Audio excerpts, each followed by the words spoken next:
अध्यक्ष व संचालन करे जिला प्रधान जी और आपके बीच में आए हम विशेष तौर पर रिटायर्ड कर्मचारी संघ के जिला पानीपत के प्रधान बलवान सिंह जी और जिला करनाल के सचिव मास्टर बलराज जी और रिटायर्ड कर्मचारी संघ सुल्तान गुप्ता जी और हुड्डा वर्कर यूनियन के जिला के सेक्रेटरी सुल्तान सिंह जी व तमाम पटवारी कानून व एसोसिएशन के तमाम पदाधिकारी साथियों व कर्मचारी साथियों व साथियों इस सरकार के निकम्मेपन की बात जितनी भी है और सारे ये बात कहानी है। अभी बलवान सिंह जी ने भी कहा था भाई निकम्मे तो सारे में है, लेकिन जो वक्त आने पे फिर आपको फिर सारी चीज भूल जाए। लेकिन हमें की बार याद रखना है ये सरकार ने हमारे साथ में क्या काम किया है।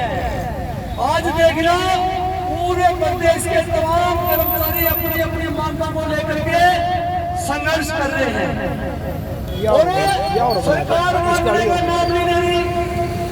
आज चाहे बिजली के साथी हो, चाहे रोडवेज के साथी हो, चाहे नगर पालिका के हो, चाहे आंगनबाड़ी आशा वर्कर मिड-डे-मील जिन्होंने नामा प्रदर्शन किया और चाहे साथी पटवारी साथी पूरे प्रदेश में कुछ भी मांग दी, अपनी छोटी सी मांग दी और वो मांग भी पिछले साल मांग की थी, मांग की थी छोटी सी निवेदन आप उसका नोटिफिकेशन सरकार ने जारी कर दिया।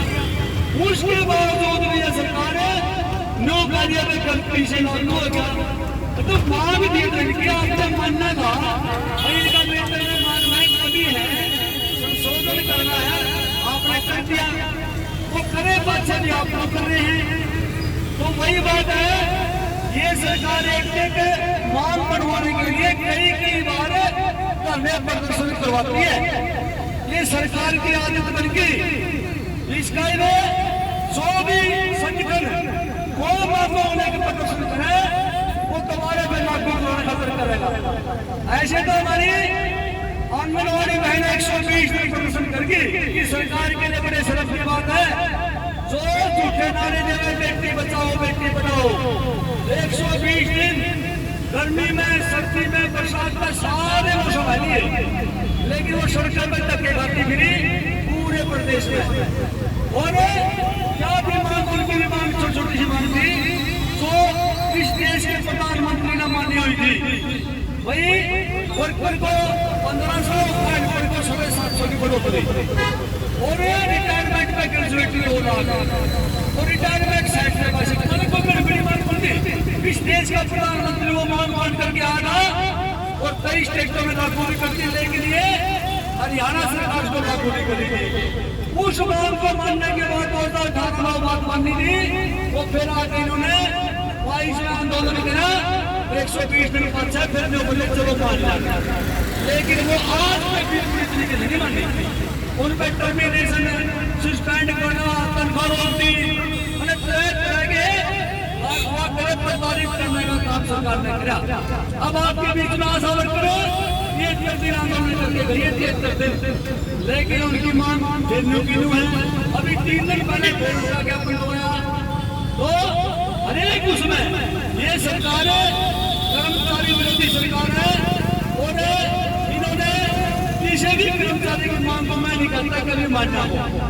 10 साल में वो एक भी कर्मचारी रेगुलर करा सरकार ने।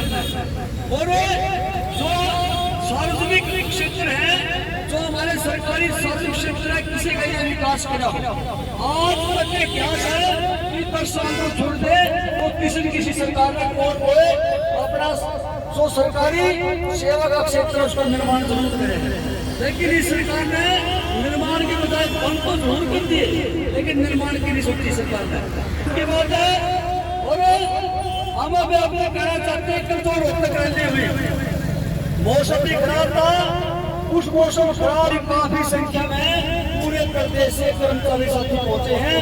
वो भी हमें इसे खराब मौसम में रैली का शब्द बदलना पड़ा और पहले एक साइड के नीचे रैली करनी पड़ी मौसम की खराबी की वजह से। तो साथियों कल वहां से सभी संगठन के नेताओं ने ये प्रण किया भाई जो मांगे कर्मचारियों की है वो जायज मांगे हैं और सरकार तो कभी है उसको अपने हाथ फॉर्मेट पर आगे मान लिख रहे हैं, सरकार मानती नहीं, और करे तो कराएंगे। तो इसके लिए एक रास्ता अपना लिया कि आने वाली 16 फरवरी को पूरे देश का कर्मचारी, छात्र, मजदूर, किसान, एटक जितने भी तमाम संगठन हैं, जितने बड़े बड़े माने जितने भी संगठन हमारे देश में हैं, वो सारे मिलकर के 16 फरवरी में इस सरकार के खिलाफ जबरदस्त हड़ताल करने जा रही है, जबरदस्त हड़ताल। तो मेरा आप सभी से अनुरोध है कि आपका संगठन भी इस हड़ताल में शामिल होगा और शामिल रहेगा। तो आप साथी भी 16 फरवरी को बिल्कुल पूर्ण रूप से हड़ताल करेंगे।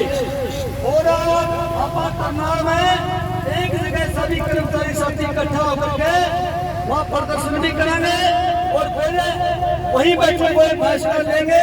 तो जुलूस वगैरह निकालने का तो सभी कर्मचारी साथी उसका टाइम समय तो फिक्स ही है कि हमारा फोन हमारे की ठीक रहेगा। बाकी जो भी होगा वो आपको सूचना दे दी जाएगी। लेकिन 16 फरवरी को इस पूरे देश में हड़ताल करके सरकार को दिखा देना है ये तानाशाही नीतियां ज्यादा समय तक चलने वाली नहीं है।